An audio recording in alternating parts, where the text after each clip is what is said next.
어떻게 삶을 살아가고 있습니까? 기쁜 일이 많습니까? 아니면 걱정되는 일이 많이 있습니까? 아무 생각 없이 사시는 건가요? 우리가 인생을 살아갈 때 사계절과 같이 어떤 때는 힘겨움이 있고 걱정도 있고 염려가 있고 어떤 때는 기쁠 때도 있습니다. 그러나 우리가 인생을 살아가야 할 때 인생의 날씨가 어떻든지 중요한 것은 우리의 마음을 지키는 것이 참으로 중요하리라 생각이 되어집니다. 그런데 인생이 우리의 마음만을 지켜서는 되는 일이 아니라 이것보다 더 중요한 것이 있는데 그것은 참된 기준을 갖고 사는 것이 더욱더 중요하다라고 말씀을 드릴 수 있겠습니다. 만약 인생을 살 때 내가 기준이 된다라고 한다면 내 뜻대로 되지 않으면 안 되고 내 생각대로 내 계획대로 되지 않으면 안 되게 되어 있는 겁니다. 그러니 내가 기준이 되니까 왜곡되고 내가 기준이 되니까 바로 보아야 될 것을 보지 못하게 되는 겁니다. 그러면 어떻게 해야 될까요? 우리 인생을 살아갈 때 어떤 삶이 진짜 바른 삶인가? 그것은 바로 바른 기준, 절대적인 기준을 갖고 사는 것이야말로 참된 삶을 살아간다라고 볼 수 있겠습니다. 그렇다면 바른 기준이 무엇이 될까요? 성도로서 예수 그리스도를 믿고 살아가는 사람으로서 가져야 할 분명한 틀, 기준이 무엇인가? 그것은 바로 예수 그리스도가 되십니다. 인생이 바른 기준의 틀을 가지지 못하면 항상 부정적이고 불평하고 그릇되게 판단하게 되어 있습니다. 그렇기 때문에 성도로서 우리가 가져야 할 틀은 바로 예수 그리스도가 되셔야만 됩니다. 오늘 말씀의 사도 바울은 빌립보 교회 교인들에게 세 가지를 명령을 합니다. 그것이 무엇입니까? 기뻐하라, 관용하라, 그리고 기도하라 세 가지를 말씀합니다. 기뻐할 수 없는 상황임에도 기뻐하고 관용할 수 없는 사람임에도 관용하고 기도할 수 없는 환경임에도 기도하라 이렇게 명령을 하고 있습니다. 사실 인생은 기뻐할 수 없는 상황에 기뻐할 수 없습니다. 그리고 관용할 수 없는 사람에게 관용을 베풀 수가 없습니다. 그리고 기도할 수 없는 환경에서 기도할 수 없다라고 인생은 결론을 내리게 됩니다. 그런데 바울은 기뻐할 수 없는 상황, 관용할 수 없는 상황, 기도할 수 없는 환경에서 기뻐하고 관용하고 그리고 기도하라 권면하고 있습니다. 그렇다면 어떻게 이렇게 할 수 있는가? 그것은 바로 인생의 관점에서 볼 때 절대적인 기준을 가질 때에만 가능하다라고 할 수 있겠습니다. 오늘 이 편지를 쓴 바울도 복음을 전했다는 이유로 로마 감옥에 갇혀 있는 상태입니다. 그에게 주어진 현실의 환경은 좋지 않은 환경이었습니다. 그럼에도 그가 그의 입술로 빌립보 교회 성도들에게 이야기하는 것은 기뻐하라, 관용하라, 그리고 기도하라 권면을 하고 있습니다.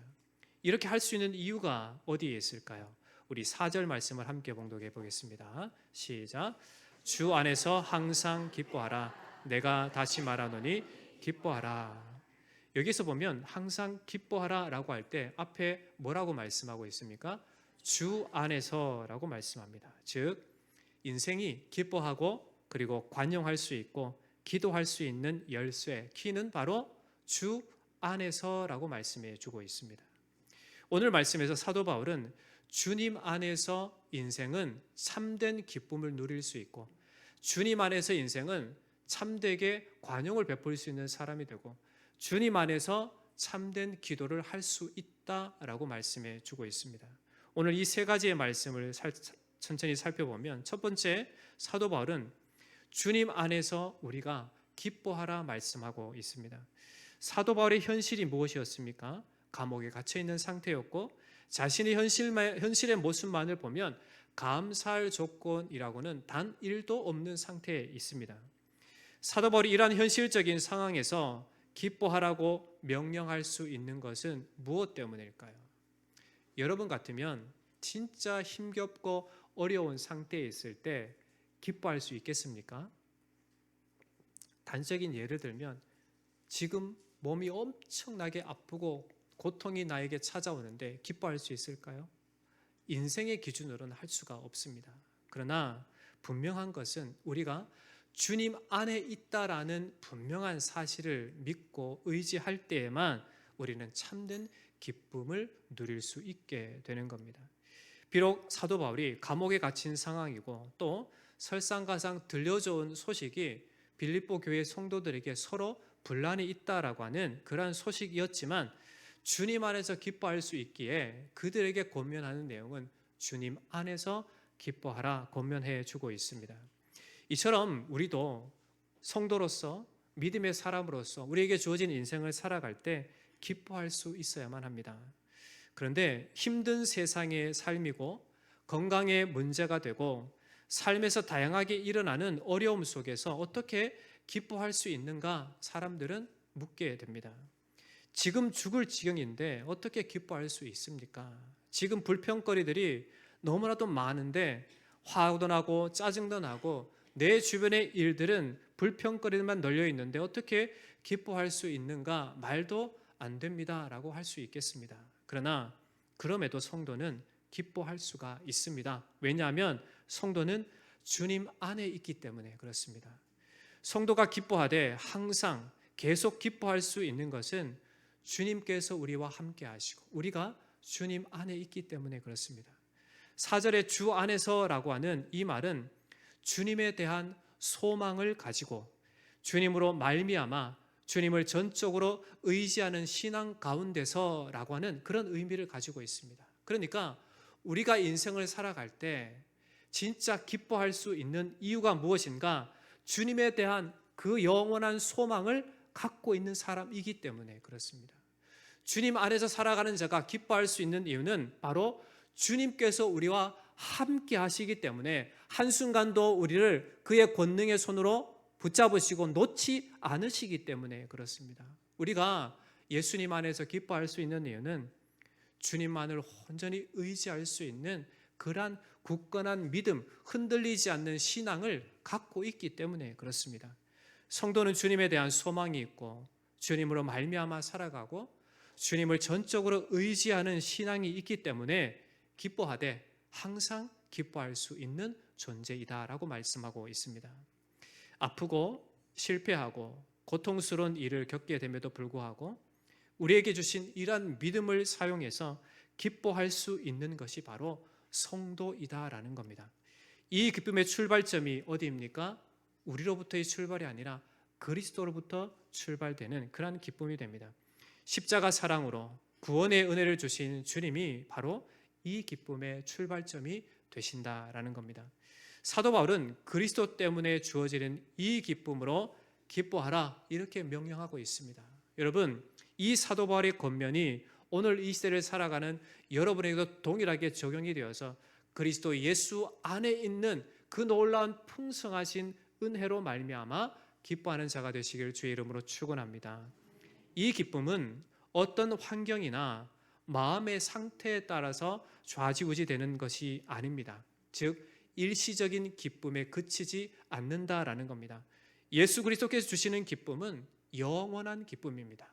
주께서 우리를 구속하셔서 그 구원의 은총으로 살아가는 우리에게 베푸신 그리스도 예수로부터 주어지는 그 기쁨은 영원한 기쁨이 된다라는 겁니다. 그러니 주님께서 주신 이 기쁨의 삶의 현장 속에서 다양하게 일어나는 일 때문에 우리의 마음이 빼앗기거나 좌우로 흔들리거나 하지 말아야 되는 겁니다. 성도는 기뻐할 수 없는 상황에도 날 구원하신 주님을 인하여 기뻐할 수 있는 자임을 잊지 않고 살아갈 수 있어야 되는 겁니다. 주변의 사람들로 인해서 내 삶으로부터 나를 기쁘게 하는 어떠한 것을 바라보고 사는 것이 아니라 우리 안에 내주하시는 주님 때문에 주님 안에서 우리는 기뻐할 수 있음을 명심하고 살아가야만 합니다. 이 기쁨으로 살아가면 우리의 가정은 살아나게 되어 있습니다. 이 주님께서 주시는 기쁨으로 살아가면 주변의 많은 사람들을 치료할 수 있는 자가 되고 위로할 수 있는 자가 되고 그리고 회복을 일으킬 수 있는 사람이 됩니다. 바라기는 우리 모두 기쁨의 근원 되시는 예수님 안에서 기뻐하고 그리고 그 기쁨을 전하는 믿음의 사람들이 되시기를 주의 이름으로 축원합니다. 두 번째로 사도 바울은 주님 안에서 관용하라 명령을 하고 있습니다. 5절 말씀을 함께 봉독해 보겠습니다. 시작. 너희 관용을 모든 사람에게 알게 하라. 주께서 가까우시니라. 관용은 상대방에 대해서 너그러움과 용서를 말합니다. 주님께서 우리에게 행하심이 무엇입니까? 바로 용서이십니다. 뿐만 아니라 우리를 섬기심이고 뿐만 아니라 우리를 사랑하심입니다. 마가복음 10장 45절에 예수님께서 친히 이렇게 말씀하셨습니다. 인자가 온 것은 섬김을 받으려 함이 아니라 도리어 섬기려 하고 자기 목숨을 많은 사람의 대속물로 주려 함이니라. 그리스도께서 왜 이 땅 가운데 성육신 하셨다고 말씀하십니까? 자기의 육신을 우리를 위해서 희생하기까지, 우리를 사랑하기 위해, 우리를 섬기기 위해서 이 땅에 오셨다라고 말씀하고 있습니다. 주님은 우리를 섬기고 자기 목숨을 내어주시는 사랑을 우리에게 해 주셨습니다. 무엇 때문에 그럴까요? 우리의 죄를 용서해 주시기 위해서, 우리를 살리기 위해서 그렇게 하셨다라는 겁니다. 오늘 말씀에 성경이 뭐라고 말합니까? 관용을 모든 사람에게 알게 하라 말씀합니다. 이 관용은 가정이나 교회 안에서, 또 이웃과의 관계, 직장이나 어디에서나 사람과의 관계에서 드러나야만 하는 관용이 됩니다. 다른 사람과의 관계에서 중요한 것은 자기 권리를 절제하고 다른 사람들에게 배려하는 관용의 모습입니다. 교회 안에서도 그렇지만 세상살이에서 다른 사람들을 우리는 쉽게 판단하고 정죄를 합니다. 다른 사람들의 잘못을 쉽게 넘어가지 않습니다.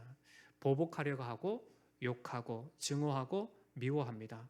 왜 그럴까요? 우리 안에 관용이 없기 때문에 그렇습니다. 요즘에 6학년 아이들을 보면 참 말을 쉽게 하는 걸 보게 됩니다. 아이들이 좀 많이 시끄럽죠? 우리 교회에서 가장 시끄러운 아이들이 6학년 아이들입니다. 그 중에 한 녀석이 저와 관련되어 있는 녀석입니다. 그런데 그 아이들 하는 말의 특징을 하나 보고 참 은혜를 받은 말이 있습니다. 어떤 말이냐면 그럴 수 있어 라고 하는 말입니다. 그 아이들이 그럴 수 있어, 그럴 수 있어 이렇게 이야기하는 것은 상대방의 어떤 행동에 의해서 자기가 용서해 준다는 말로 하는 게 아니라 내가 잘못을 했지만 그럼에도 불구하고 나는 그럴 수 있어 이렇게 이야기를 하는 겁니다. 그러니까 한마디로 뭐예요? 나는 나를 스스로 용서할 수 있는 사람이다 이렇게 이야기를 하는 거예요.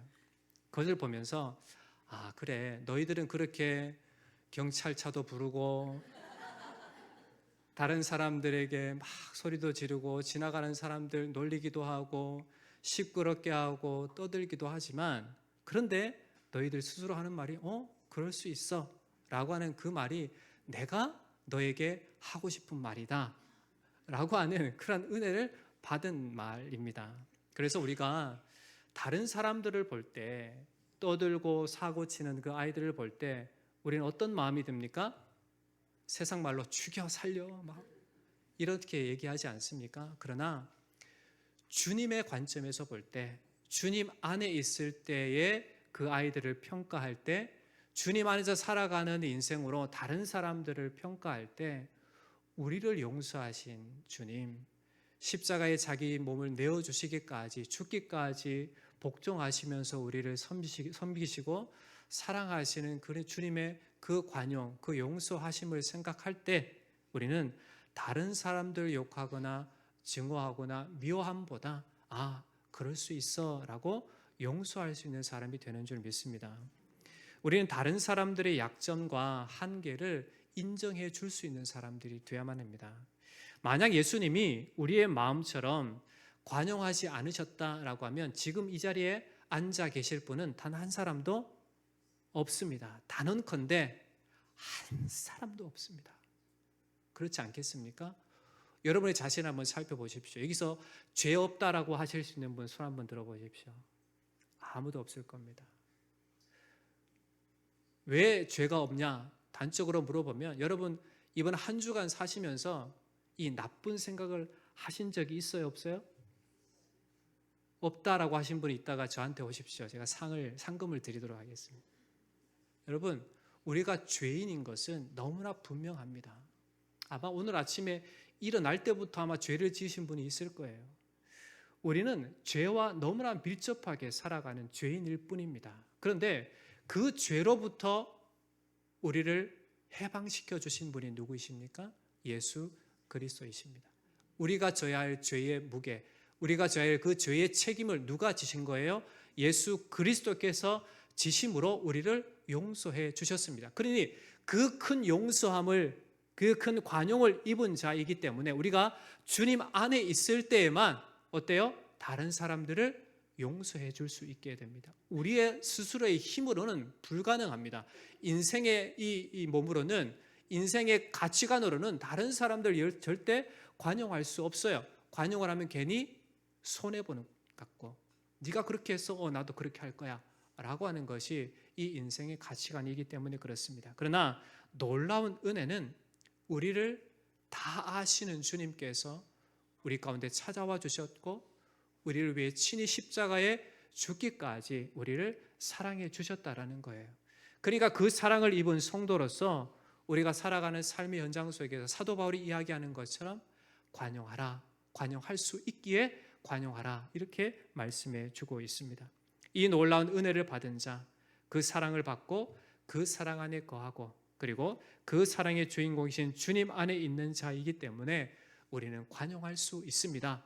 그러므로 여러분의 삶의 현장 속에서 자신의 어떤 잣대로 살아가는 것이 아니라 주께서 우리에게 공급하신 그 은혜로 말미암아 관용의 삶을 살아가시기를 주의 이름으로 축원합니다.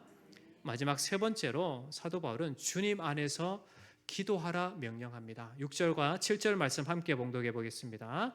아무것도 염려하지 말고 다만 모든 일에 기도와 간구로 너희 구할 것을 감사함으로 하나님께 아뢰라. 그리하면 모든 지각에 뛰어난 하나님의 평강이 그리스도 예수 안에서 너희 마음과 생각을 지키시리라. 아멘. 이 6절과 7절 말씀을 요약하면 염려하지 말고 하나님께 기도하라. 어떻게 기도하라고요? 감사함으로 기도하라 말씀하고 있습니다. 요즘 여러분은 무엇을 염려하며 살아가십니까? 염려는 자신이 통제할 수 없는 것을 미리 당겨서 염려하는 것을 말합니다. 미래의 짐을 내가 살아가야 할 시간인지 아닌지도 모르는 그 시간에 되어질 일들에 대한 부분들을 걱정하면서 당겨서 염려하는 것을 이야기를 합니다. 그러니까 아직 나에게 도래하지 않은 것까지 우리는 다 가지고 걱정하면서 염려하는 것을 말합니다. 염려를 하게 되는 것은 궁극적으로 우리가 우리 인생의 주인이 하나님이심을 인정하지 않기 때문에 그렇습니다. 염려하는 것은 하나님이 우리의 인생의 주인이 되셔서 내 삶을 이끌어 가시고 나를 돌보시고 나를 붙들고 계신, 즉 예수 그리스도를 주시기까지 나를 사랑하신다라고 하는 그 사랑에 대한 부분들을 확신하지 못하기 때문에 그렇습니다. 그래서 바울은 성도들이 행해야 될 것은 염려가 아니라 하나님을 전적으로 신뢰하고 하나님을 전적으로 의지하고 뭐 하라고요? 기도하라. 뭐 하면서 기도하라고요? 감사함으로 기도하라라고 말씀하고 있습니다. 바울은 하나님이 계시다는 것과 하나님께서 인간의 어떠한 문제도 다 해결하실 수 있는 능력의 주님이시다라는 사실을 믿는다라고 하면 염려가 아니라 기도할 수밖에 없다. 염려가 아니라 감사할 수밖에 없다라고 말해주고 있는 겁니다. 모든 염려를 내려놓고 하나님을 신뢰함으로 하나님께 지속적으로 기도하라 권면하는데, 이 모든 것을 감사함으로, 감사함을 가지고 할 것을 강조를 합니다. 왜 그럴까요? 감사는 진정한 믿음과 신뢰에서 나올 수 있기 때문에 그렇습니다. 감사함을 가지고 하는 기도는 그 간구하는 내용에 초점이 있는 것이 아니라 기도를 받으시는 하나님께 초점이 있기 때문에 그렇습니다. 내가 모든 것을 기도해도 이 모든 기도의 응답은 하나님으로부터 오고, 그리고 내가 비록 이러한 염려가 있다 하더라도 내 인생을 하나님께서 책임지시고 주님의 권능의 손으로 나를 이끌어 가신다라는 것을 믿기 때문에 그 주님을 향한 감사함을 올려드릴 수 있게 된다라는 겁니다. 즉 상황을 보면 감사할 조건이 안 되죠. 그러나 주님을 볼 때에는 감사할 조건이 됩니다. 왜요? 하나님이 내 인생의 주인이시기 때문에 그렇습니다. 비록 내 상황이 이렇다 하더라도 하나님이 내 삶을 이끌어 가시는 주체가 되시기 때문에 그렇습니다. 여러분, 몇 살까지 사실 겁니까? 이제 연말을 다가오니까 저는 이제 이런 제 생각이, 아까 우리 김현희 선생님 기도하실 때 이제 연말에 대한 부분을 할 때 문득 이런 생각이 들더라고요. 한 해 마무리하는 시점이다라고 말씀을 했잖아요. 한 해를 마무리하는 시점이 1년 끝에 다가올 때, 그때 우리는 한 해를 내가 어떻게 살았는가를 돌아볼 수 있는 시간이 됩니다. 그런데 이렇게 한 해 마무리하는 때가 다가오는 것처럼 우리 인생의 말미, 우리의 인생을 돌이켜 볼 수 있는 그 마지막 때도 우리에게 다가온다라는 것을 깨닫게 됩니다. 그렇다면 그 시간까지 우리가 살아가는 이 모든 이 땅의 삶의 이 시간들을 여러분 뜻대로 살아갈 수 있습니까? 결코 그렇지 않습니다. 이 세상에 존재하는 모든 유한한 인생은 결코 자기 자신의 능력과 지혜와 뜻대로 인생을 살아갈 수가 없습니다. 그것을 인정해야만 합니다. 그렇다면 이 인생의 주관자가 누구이신가를 알고 이 인생을 이끌어 가시는 분이 바로 예수 그리스도이심을 믿고 살아간다라고 하면 우리는 어떤 삶을 살아갈 수 있습니까? 그분을 의지할 수 있는 삶이고 오히려 그분 때문에 감사함이 넘치는 삶을 살아갈 수 있게 되는 것입니다. 그러므로 여러분, 우리 인생의 모든 것을 주장하시는 분이 하나님이신 줄 믿고 감사함으로 기도하는 인생이 되시기를 주의 이름으로 축원합니다. 그것은 예수님을 알고 믿는 자만 가능한 거예요. 예수님을 알지 못하는 사람은 결코 이러한 상황 때문에 좌절하고 낙심할 뿐이지 하나님 앞에 감사할 수조차 없습니다. 자기 인생을 맡길 수도 없어요. 그리고 내 인생의 주인이 나인 거냐? 내가 모든 것을 해야 되고 이 모든 어려운 상황은 내가 이겨가야 한다라고 생각을 합니다. 그러나 성도는 그렇지 않습니다. 하나님이 그와 함께 하시고 하나님이 그 인생을 책임져 주시고 하나님께서 그 인생을 주님의 선하신 뜻대로 이끌어 가신다라는 겁니다. 하나님이 우리에게 주시는 것은 뭘까요? 그것은 바로 가장 선하고 좋은 것을 주시는 하나님이 되십니다.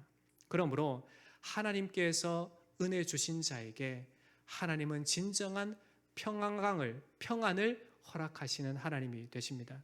바울은 하나님께서 너희가 간구하는 것에 모두 응답해 주신다라고 말씀하지 않습니다. 뭐라고 말합니까? 그리스도 예수 안에서 너희 마음과 생각을 지키신다라고 말씀해 주고 있습니다. 즉 우리의 어떠함이 아니라 우리가 원하는 것을 응답하시는 것이 아니라 하나님께서 가장 선하고 좋은 것을 응답하시되 주께서 우리의 마음 중심을 붙잡으신다. 그래서 우리에게 참된 평안을 허락해 주신다 말씀하고 있습니다. 하나님의 평강은 인간이 깨닫고 이해하는 것을 초월합니다. 인간의 모든 꿈들을 능가하고 우리의 이해력의 범위를 넘어서는 것이 하나님께서 인생에게 공급하시는 평강입니다. 이렇게 모든 것을 초월하시는 하나님의 무한하신 평강이 감사함으로 기도하는 자에게 허락되어진다라는 겁니다. 그러니 여러분, 기도하면 얼마나 좋은지 모릅니다.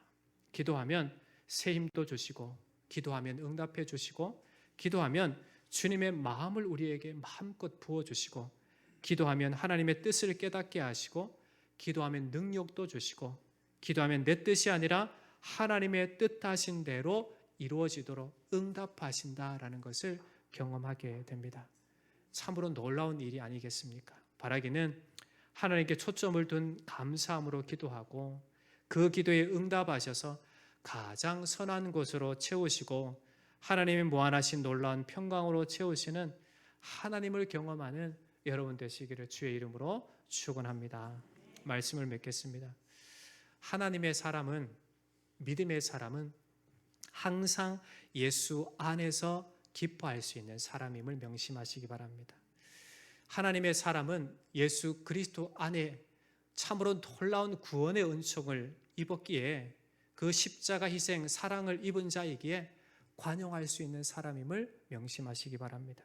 하나님의 사람은 전적으로 하나님을 신뢰하고 의지하는 사람이기에 하나님 앞에 기도하되 감사함으로 하나님께 기도하는 자임을 명심하시기 바랍니다. 그럴 때에 하나님은 우리 인생 가운데 놀라운 평강을, 우리의 마음을 지키실 뿐만 아니라 우리의 삶의 모든 것을 붙잡으셔서 오직 예수 그리스도의 이름으로 승리하게 하시는 하나님이신 줄 믿습니다. 그 주님으로 말미암아 여러분의 인생에 놀라운 변화가 있으시기를 주의 이름으로 축원합니다. 우리 인생의 열쇠는 오직 예수 그리스도이십니다. 그분으로 살아가시기를 주의 이름으로 축원합니다. 기도하겠습니다. 하나님 아버지, 하나님의 놀라우신 사랑과 구원의 은총을 허락하신 주님, 참으로 죄로 인하여 죽을 수밖에 없는 인생이지만 하나님 우리를 극진히 사랑하시사 독생자 예수 그리스도를 주시기까지 우리를 구원하시고 사랑하신 그 은혜로 살아가는 자임을 고백하게 됩니다. 오늘 사도 바울이 기뻐하라, 관용하라, 기도하라 말씀할 때에 주님 안에서 행하다 말씀해 주셨습니다. 우리가 주님 안에 있을 때 참된 기쁨을 누릴 수 있고 주님 안에 있기에 참으로 관용할 수 있는 자이고 주님 안에 있기에 감사함으로 주님께 기도할 수 있는 자임을 명심하고 늘 예수 그리스도 중심으로 늘 예수 그리스도 안에 하나님 우리의 삶을 영위하는 주님의 백성들, 자녀들 다 되게 하여 주옵소서. 살아계신 예수님의 이름으로 간절히 기도하옵나이다. 아멘.